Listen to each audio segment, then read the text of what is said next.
Assalamualaikum warahmatullahi wabarakatuh. Bertemu kembali teman-teman dengan channelnya Robology, channel tentang ide-ide kreatif dan robotika ya.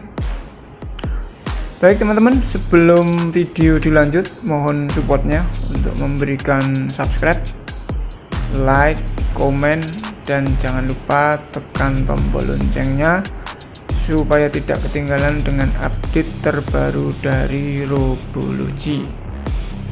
Video kali ini kita akan membahas tentang penggunaan breadboards atau project board ya teman-teman dalam elektronika ya, khususnya untuk para pemula yang sedang mengenal elektronika ya. Alat ini cukup baik sekali digunakan untuk pembuatan prototipe atau project-project sebelum kita buat pada PCB yang sebenarnya atau pada rangkaian yang sebenarnya.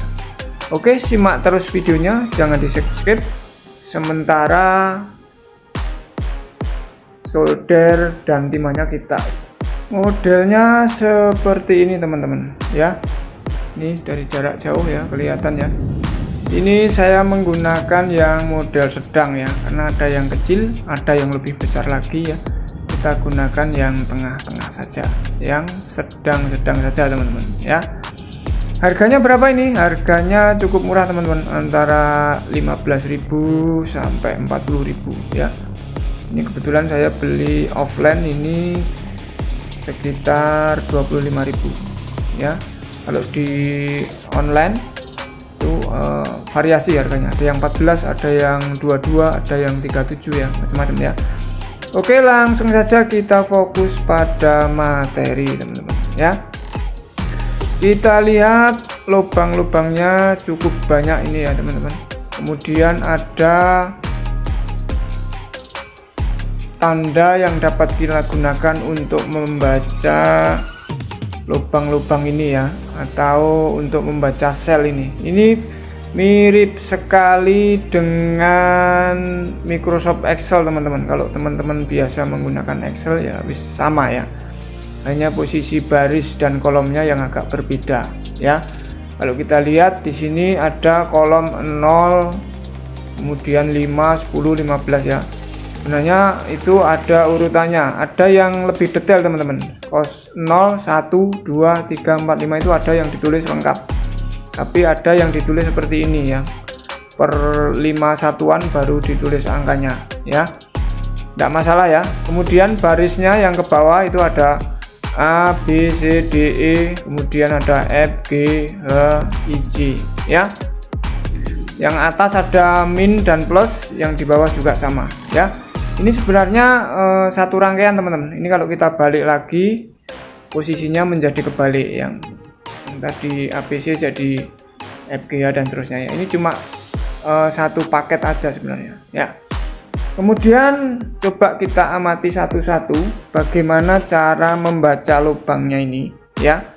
Cara membaca lubangnya ya teman-teman, untuk mempermudah penggunaan. Biasanya kalau di sekolah untuk anak-anak yang pemula itu perlu penekanan pada penggunaan lubang-lubang ini supaya mudah untuk dibaca. Kita lihat ya, di sini ada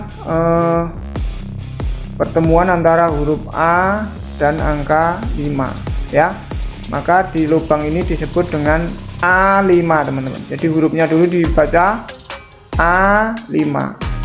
Dan kalau di sini berarti C5, kalau di sini berarti A10 dan seterusnya. Itu untuk mempermudah pembacaan saja teman-teman ya, supaya nanti ketika digunakan itu gampang ya, kita untuk mengingat-ingatnya salurannya di mana, sambungannya di mana, itu mudah ya. Kemudian rangkaiannya teman-teman ya, kita lihat rangkaiannya ya. Jadi kalau dari A sampai E ya, dari misalnya dari sini sampai sini, ini adalah satu rangkaian teman-teman. Jadi ini saling terhubung, ini A, B, C, D, E ini terhubung semua ya. Ini terhubung. Jadi kalau kita pasang kabel di sini, kemudian satunya di sini, maka itu sebenarnya satu rangkaian ya, satu sambungan satu sambungan. Sementara antara satu misalnya dengan dua di sini itu sudah terpisah. Jadi ini terpisah. Ini ada pemisahnya. Jadi ini tidak akan nyambung. Ya, tidak akan nyambung. Ya. Nah, berbeda dengan yang sumber daya. Ya. Kalau yang di sini plus itu berarti nyambungnya ke sana teman-teman, ke yang horizontal ke sini ya. Ini adalah satu sambungan. Kecuali ada batas seperti ini berarti putus ya. Ini juga putus berarti ya. Kemudian yang min juga sama. Ini nyambung ya. Begitu. Kemudian ini ada pembatas, berarti ini juga pemutus sambungan. Yang sini juga sama, ke sini berarti koneksi ya, nyambung. Kalau ke sini berarti tidak. Ini kebalikan dengan yang plus minus ini. Begitu penggunaannya teman-teman. Jadi ini dapat kita gunakan untuk simulasi sebelum kita membuat rangkaian yang sesungguhnya. Sangat simpel sekali. Contoh penggunaan teman-teman, contoh penggunaan. Ini saya punya IC ya, ini IC. Kakinya ada 6. Nah, pemasangan yang betul seperti ini teman-teman. Ya. Kita pasangkan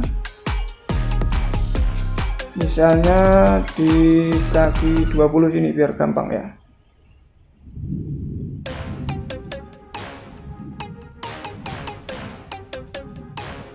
Nah, pemasangan yang betul seperti ini ya.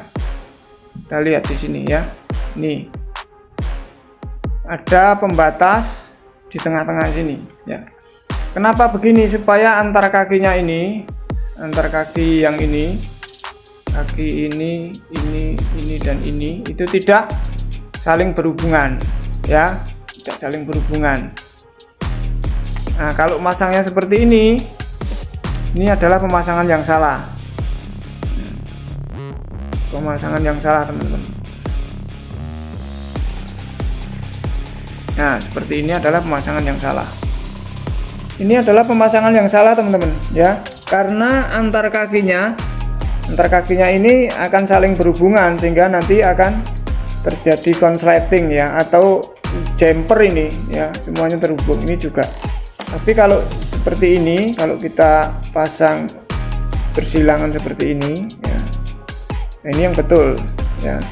Jadi ada jarak antara kaki satu dengan yang lainnya dan tidak saling berhubungan, terpisah ya. Nah, termasuk juga ketika kita memasangkan misalnya LED.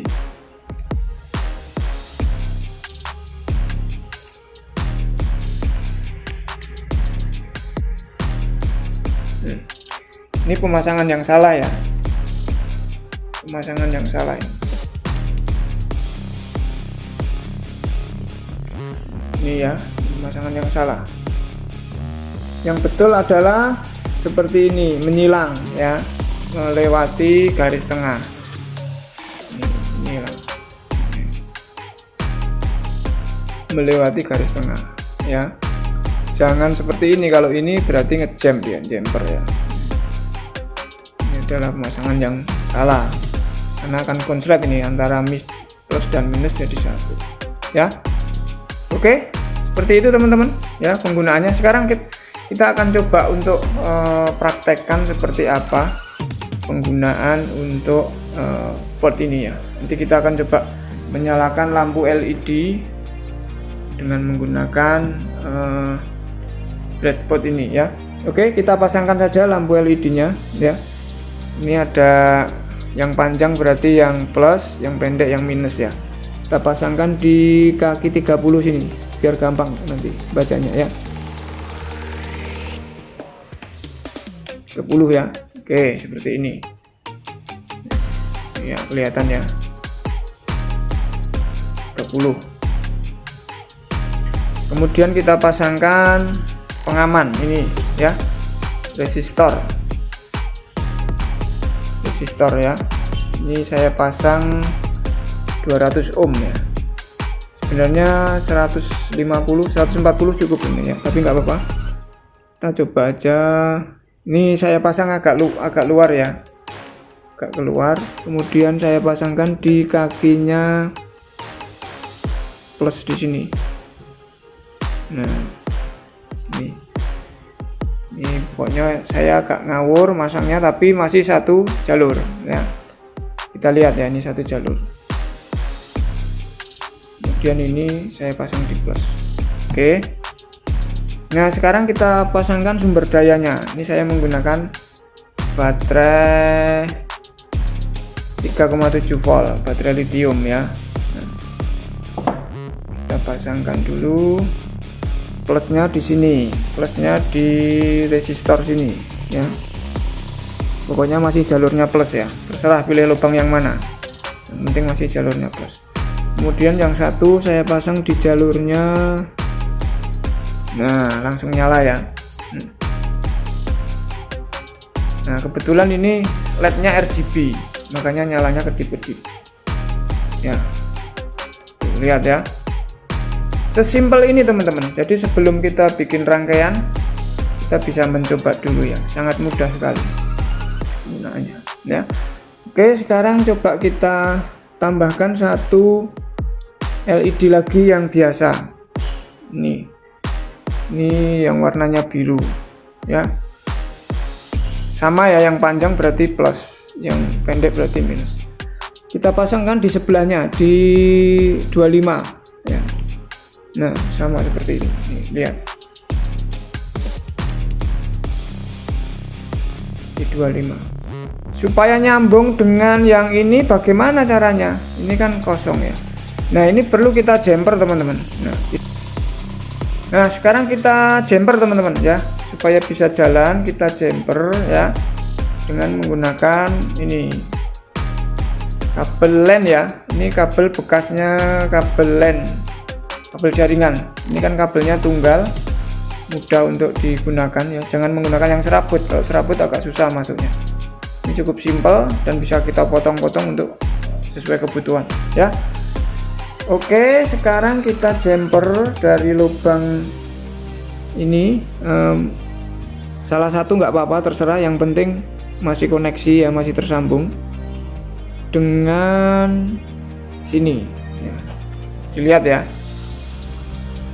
kita lihat ini kan satu jalur ini. Nah, ini kan satu jalur, yang 30 ini kan ke sana satu jalur. Kemudian yang sini juga sama, ini satu jalur. Ini satu jalur ya. Makanya dari sini kita koneksi ke sini berarti sudah nyambung ya. Kemudian yang satunya nanti sama, sini kita dapatkan di sini. Oke, sekarang kita coba.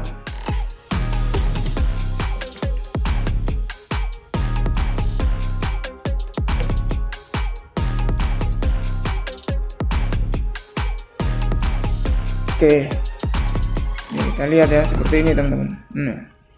Lihat dari atas ya, nih nyambung ke sana, ini juga, ini ke sini, ini ke sini ya. Ini tetap, ini satu jalur ya, ini juga satu jalur, ini dapat plus ini ya, yang plus. Kemudian nanti power yang satunya kita sambungkan di sini. Sekarang kita coba, ini power minus kita sambungkan di sini, minus ya, minus. Kemudian ini yang plus kita sambungkan di sini. Nah, ini rangkaiannya teman-teman ya. Sudah menjadi rangkaian lampu bling, lampu flip-flop yang cukup bagus ya, dengan modal 2 LED RGB dan biru, tapi dua-duanya bisa sudah kedip-kedip ya. Cukup simpel, cukup mudah. Kurang lebih seperti itu teman-teman penggunaan daripada breadboards ya untuk praktek, dan cukup bagus hasilnya sebelum kita membuat rangkaian yang sesungguhnya. Terima kasih telah menonton video ini. Kita bertemu di video-video berikutnya. Mohon maaf jika dalam penyampaian ada yang kurang. Wassalamualaikum warahmatullahi wabarakatuh.